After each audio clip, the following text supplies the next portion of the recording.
వైఎస్ఆర్సీపీ హయాంలో రాయలసీమ లిఫ్ట్ ని ముందుకు తీసుకెళ్లామని తెలిపారు మండలి ప్రతిపక్ష నేత బొత్స సత్యనారాయణ. చంద్రబాబుతో ఉన్న సన్నిహిత సంబంధాలతో రాయలసీమ లిఫ్ట్ ని ఆపించానని సీఎం రేవంత్ రెడ్డి చేసిన వ్యాఖ్యలకు మండలిలో అధికార పక్షం మద్దతు తెలిపిందన్నారు.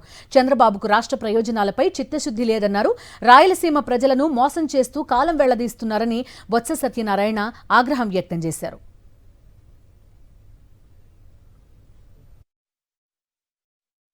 మా ఇంట్రెస్ట్ రాయలసీమ ఎత్తుపోతల పథకాలు జరగాలని, ఆ కార్యక్రమాన్ని ముందుకు తీసుకెళ్లాలని మా ప్రయత్నం మేము చేస్తాం.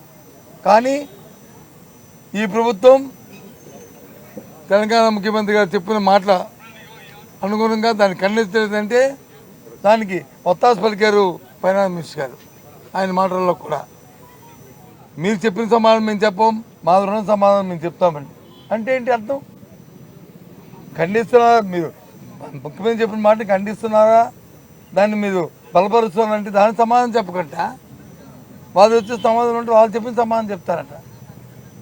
అంటే ఏదైతే రేవంత్ రెడ్డి గారు తెలంగాణ ముఖ్యమంత్రి గారు మరి రాయలసీమ గురించి ఆంధ్ర ముఖ్యమంత్రి చంద్రబాబు నాయుడు గారితో వాళ్ళ పరిచయాలు సన్నిహిత సంబంధాల ప్రకారం ఆ చెప్పిన మాటని వాస్తవం అని చెప్పి వీళ్ళు వచ్చి మాట్లాడే రీతిలో మాట్లాడారు. ఇది వీరికి రాష్ట్రం మీద ఉన్న శ్రద్ధ, ఇది రాయలసీమ ప్రజల మీద ఉన్న శ్రద్ధ, ఇది ఈ చంద్రబాబు నాయుడు గారు ఈ రాష్ట్రాన్ని చేస్తున్న అధికారంలో కూర్చుని చేస్తున్న మోసం. ఇది న్యాయమా చెప్పండి? ఆలోచించిన ఆంధ్ర రాష్ట్ర ప్రజలారా, మన రాష్ట్ర ప్రయోజనాలను ఏ విధంగా తాకట్టు పెట్టి ఏ విధంగా వీళ్ళు చేస్తున్నారో, ఏ విధంగా దోపిడీ చేస్తున్నారో ఆలోచించమని కోరుతున్నాను. అది మొదటగా జరిగింది.